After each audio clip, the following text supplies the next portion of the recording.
तैयब बंडा अपने home ground में खेलते हुए और बेहतरीन बॉलिंग, बेहतरीन स्टार्ट दिया यहाँ पे तैयब बंडा ने वंस अगेन, और इस बार छक्का ला क्या बंद बाला छक्का पर मौजूद। वंस अगेन 3 बाले 1 छक्का आ गया इस ओवर में।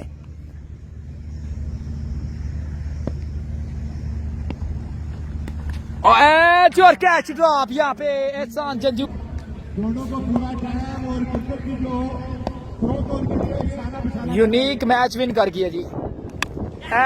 और थर्ड तैयब बंडा वंस अगेन, और अच्छा बेहतरीन शॉट, बेहतरीन शॉट, और जाएगी बॉल बाउंड्री से बाहर 6 रन के लिए।